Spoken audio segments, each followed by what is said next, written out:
Mi nombre es Daniel Siniaski, soy coordinador de la Clínica de Lípidos del Servicio de Cardiología y hoy voy a hablar sobre el impacto cardiovascular del tratamiento con diferentes formulaciones de ácidos grasos omega 3 y cómo explicar las discrepancias entre los resultados de los estudios de investigación.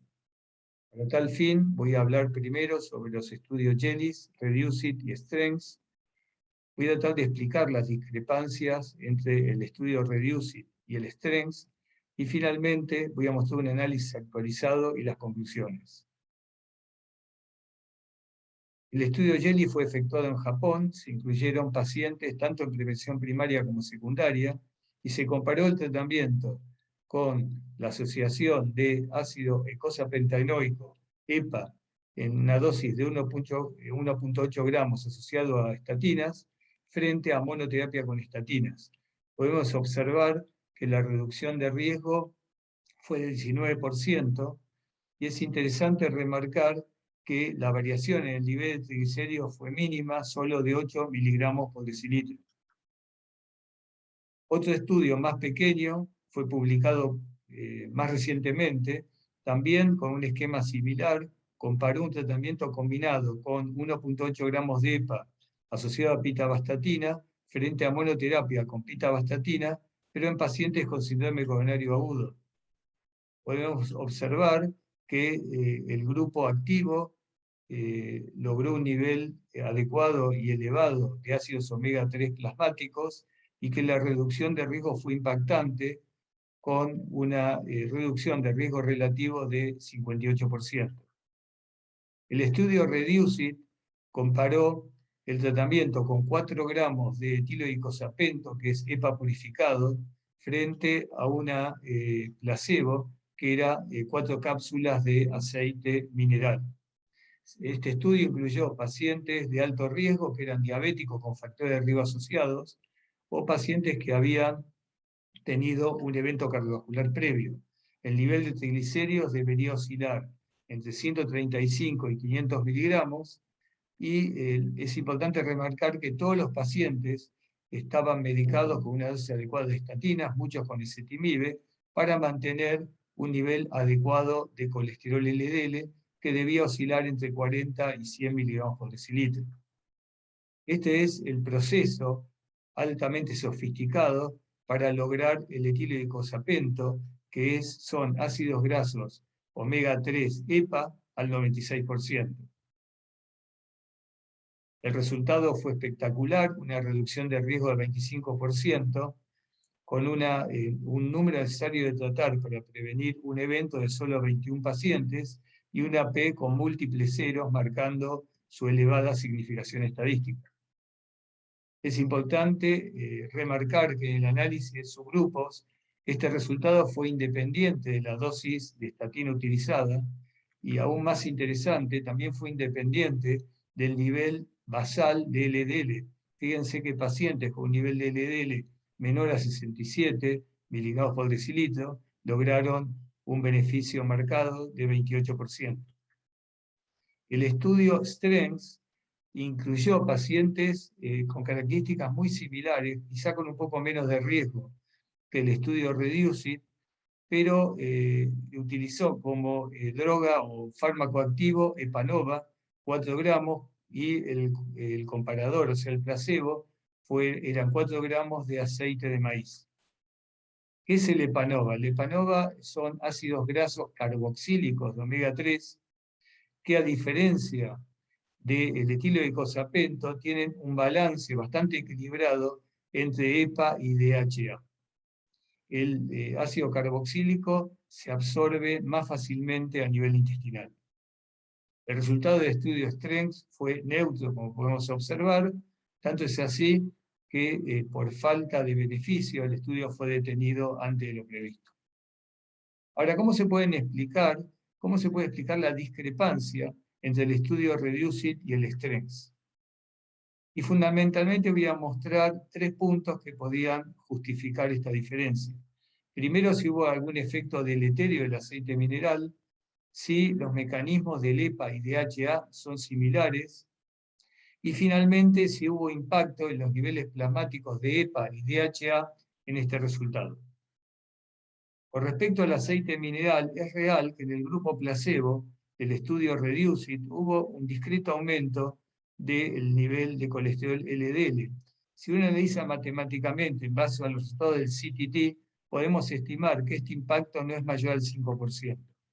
Este análisis muy interesante, realizado recientemente, compara el beneficio cardiovascular de pacientes en el grupo placebo que subieron el LDL frente a los que no lo subieron o lo bajaron, y vemos que el beneficio, tanto en LDL como en proteína C reactiva, fue similar.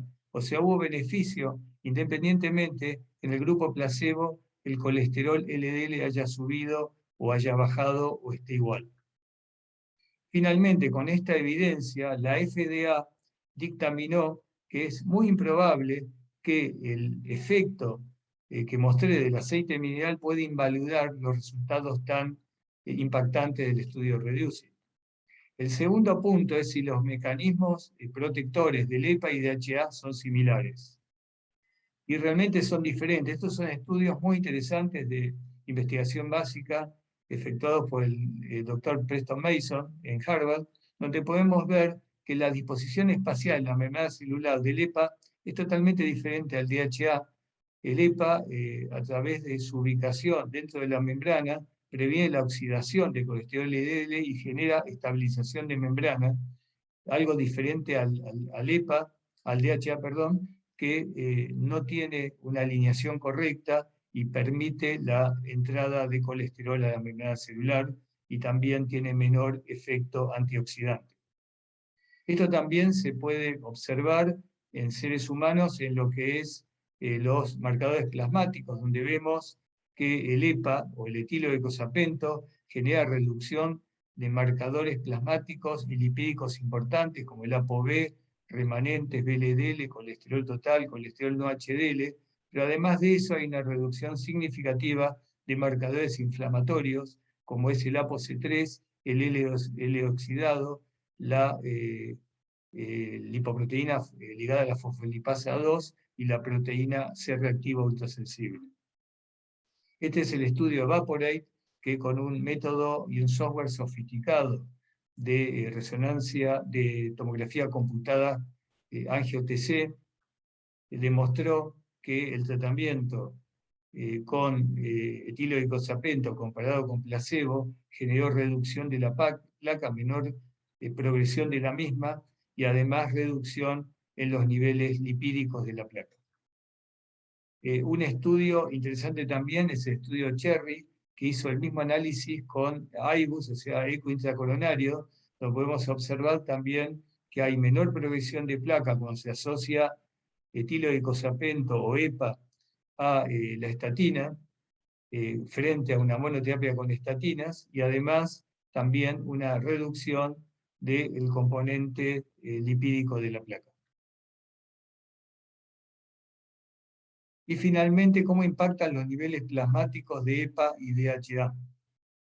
En el estudio JELIS vemos que hay una relación directa entre el nivel plasmático de ácidos grasos omega 3, o sea, EPA plasmático, y el beneficio cardiovascular.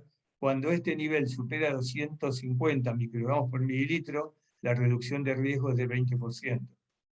Y algo parecido se mostró en el estudio REDUCE-IT, donde podemos observar que los niveles óptimos de prevención cardiovascular se lograron con niveles plasmáticos que oscilaron en el punto final primario entre 200 y 300 microgramos por mililitro, y, por ejemplo, en revascularización coronaria entre 300 y 400.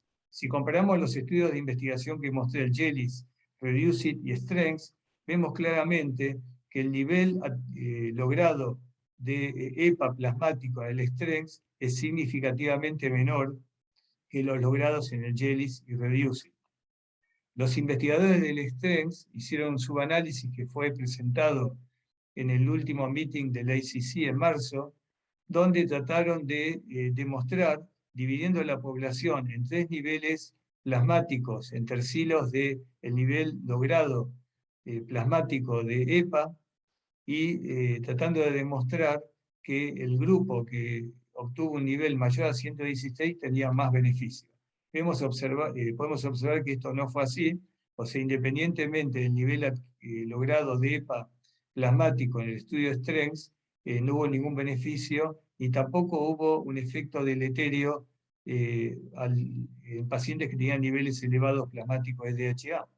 Por lo tanto, esto genera una nueva controversia, o sea, no coincide con REDUCE, pero hay algo importante para remarcar, es que es imposible independizar el aumento de EPA plasmático del aumento de DHA. Fíjense que hay una correlación directa entre el aumento de EPA y DHA. O sea, el paciente que tuvo niveles elevados de EPA también tuvieron niveles elevados de DHA. Por lo tanto, no se puede descartar una neutralización del efecto del EPA por el DHA.